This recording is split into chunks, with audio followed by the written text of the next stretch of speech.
रूपा education अकॅडमीमध्ये आपला स्वागत आहे। तर विद्यार्थ्यांनो, आता आपण इयत्ता 10वी प्रकरण 2 निवडणूक प्रक्रिया राज्यशास्त्र या विषयाबद्दल माहिती पाहणार आहोत। तर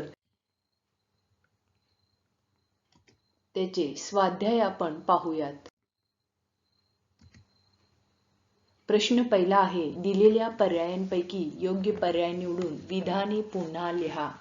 त्यामध्ये नंबर 1 आहे, निवडणूक आयुक्ताची नेमणूक डॅश डॅश करतात। ऑप्शन अ राष्ट्रपती, ब प्रधानमंत्री, क लोकसभेचे सभापती, ड उपराष्ट्रपती। तर करेक्ट उत्तर आहे ऑप्शन अ राष्ट्रपती। दुसरा आहे, स्वतंत्र भारतातील पहिले मुख्य निवडणूक आयुक्त म्हणून डॅश डॅश यांची नेमणूक झाली होती। Option a doctor Rajendra Prasad, ब टी.एन. शेषन, क सुकुमार सेन, ड नीला सत्यनारायण। उत्तर आहे क सुकुमार सेन।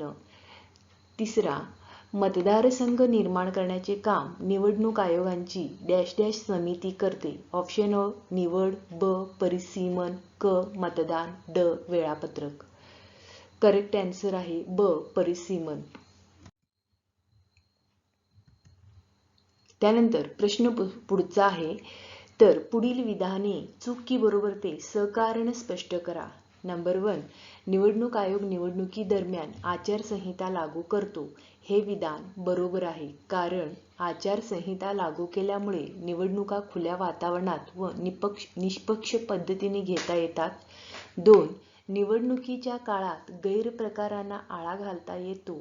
3, धाक, दपटशा, दहशत यांपासून सामान्य मतदाराला दिलासा मिळून तो मुक्त वातावरणात मतदान करू शकतो, म्हणून निवडणूक आयोग निवडणुकी दरम्यान आचारसंहिता लागू करतो। नंबर 2, विशिष्ट प्रसंगी निवडणूक आयोग एखाद्या मतदारसंघात पुन्हा निवडणुका घेतात। उत्तर, हे विधान बरोबर आहे, कारण 1, काही वेळा विधानसभेचा किंवा लोकसभेचा एखादा सदस्य आपल्या प्रतिनिधित्वाचा राजीनामा देतो। 2, एखाद्या प्रतिनिधीचे अकस्मात निधन होते। 3, निर्वाचित सदस्याने पक्षांतर केले तर पक्षांतरबंदी कायद्याप्रमाणे त्याचे सदस्यत्व रद्द होते। अशा वेळी त्या मतदारसंघाची कामे कोण करणार हा प्रश्न निर्माण होतो, म्हणून निवडणूक आयोग त्या जागेसाठी पोटनिवडणूक घेतो।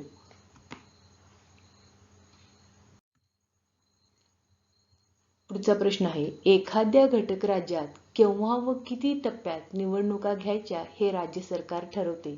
उत्तर, हे विधान चूक आहे, कारण निवडणुकीचे संपूर्ण संचालन करण्याची जबाबदारी निवडणूक आयोगाची असते। 2, राज्य सरकारवर ही जबाबदारी टाकल्यास सरकार पक्षपाती धोरण अवलंबेल। 3, म्हणूनच संविधानाने ही जबाबदारी पार पाडण्यासाठी स्वतंत्र निवडणूक आयोगाची स्थापना केलेली आहे। त्यामुळे एखाद्या घटक राज्यात केव्हा व किती टप्प्यात निवडणुका घ्यायच्या हे निवडणूक आयोग ठरवते।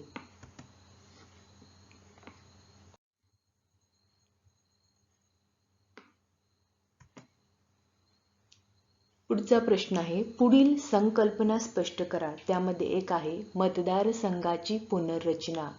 नंबर 1, विधानसभा आणि लोकसभा यांच्या निवडणुकांसाठी मतदारसंघ निर्माण करण्याचे काम निवडणूक आयोगाचे असते। 2, निवडणूक आयोगाने सुरुवातीच्या काळात हे मतदारसंघ निश्चित केले, परंतु काळाच्या ओघात उद्योग व्यवसायाच्या निमित्ताने मोठ्या प्रमाणात स्थलांतर होत असते।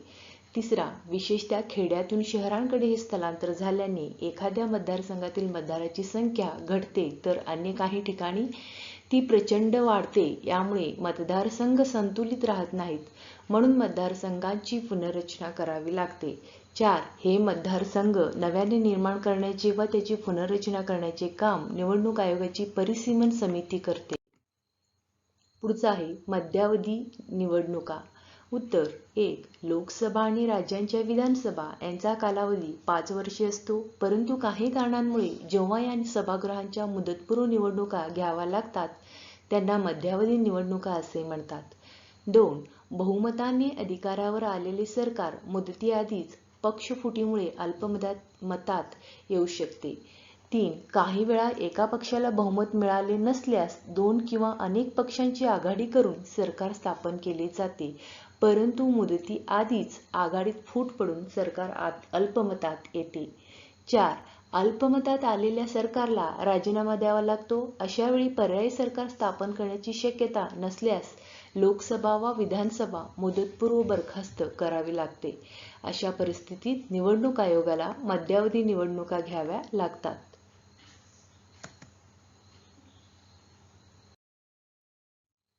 पुढचा प्रश्न आहे, पुढील संकल्पना चित्र पूर्ण करा. निवडणूक प्रक्रिया आहे, त्यामध्ये निवडणूक आयोग, त्याची भूमिका, मतदाराची भूमिका आणि राजकीय पक्ष व त्याच्या उमेदवाराची भूमिका हे आपण पाहणार.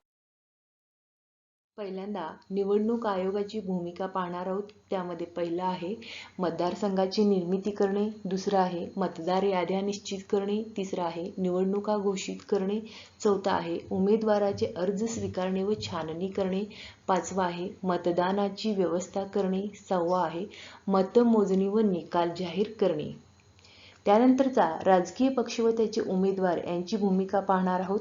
एक आहे उमेदवार निश्चित करून त्यांना पक्षाचे तिकीट देणे, दोन आहे उमेदवारी अर्ज निवडणूक आयोगाच्या मुदतीत सादर करणे, तिसरा आहे निवडणुकींचा प्रचार करणे, चौथा आहे निवडणूक खर्चांचा हिशोब आयोगाला सादर करणे, पाचवा आहे निवडणूक आचारसंहितेचे पालन करणे. पुढचा आहे मतदार भूमिका. त्यामध्ये निवडणूक काळात आचारसंहितेचे पालन करणे, दुसरा प्रचार सभांना हजर राहून मतनिश्चिती करणे, तिसरा मतदान करणे. पुढचा प्रश्न आहे, पुढील प्रश्नांची थोडक्यात उत्तरे लिहा. त्यामध्ये निवडणूक आयोगांची कार्ये स्पष्ट करा. उत्तर आहे निवडणूक आयोग पुढील कार्य करतो. 1. मतदार याद्या तयार करण्याचे व त्या अद्ययावत करण्याचे काम करणे, 2. निवडणुकांचे वेळापत्रक आणि निवडणुकींची प्रक्रिया यांचे नियोजन करणे, 3. उमेदवारांच्या अर्जांची छाननी करणे, 4. निवडणुका घेणे व त्यासंबंधीची सर्व कामे करणे, 5. राजकीय पक्षांना मान्यता देणे वा मान्यता रद्द करणे, 6. निवडणुकी संबंधातील सर्व वाद व तक्रारीचे निवारण करणे. पुढचा आहे निवडणूक आयुक्त या पदांविषयी अधिक माहिती लिहा. उत्तर 1. भारतीय निवडणूक आयोग या यंत्रणेत एक मुख्य निवडणूक आयुक्त व अन्य 2 निवडणूक आयुक्त असतात. तिघांनाही समान अधिकार असतात. 2. या आयुक्तांची निवड राष्ट्रपतींकडून होते. प्रशासकीय सेवेतील अनुभवी व्यक्तींची या पदासाठी निवड केली जाते. 3. संसदेच्या आणि विधिमंडळाच्या प्रतिनिधींच्या निवडणुका निष्पक्ष आणि खुल्या वातावरणात घेण्याची जबाबदारी मुख्य निवडणूक आयुक्तांची असते. 4. निवडणूक आयोगाचे स्वातंत्र्य जपण्यासाठी आयुक्तांना सहजासहजी वा राजकीय कारणासाठी पदभ्रष्ट करण्याचा अधिकार संविधानाने कोणालाही दिलेला नाही. 3. निवडणूक आचारसंहिता म्हणजे काय हे स्पष्ट करा. 1. निवडणुका जाहीर झाल्यापासून निर्णय घोषित होईपर्यंत सरकार, राजकीय पक्ष, उमेदवार व मतदार यांनी कोणत्या नियमांचे पालन करावे व कोणते वर्तन करू नये यासंबंधीची जी नियमावली निवडणूक आयोगाकडून जाहीर केली जाते त्या आचार नियमावलीस निवडणूक आचारसंहिता असे म्हणतात. 2. निवडणुकीच्या काळात गैरप्रकार होऊ नयेत म्हणून आचारसंहिता घोषित केली जाते. आचारसंहितेचा भंग करणाऱ्यांवर होणाऱ्या कारवाईमुळे सामान्य मतदार आश्वस्त होतो. तसेच निवडणुका खुल्या वातावरणात व निष्पक्ष पद्धतीने घेता येतात.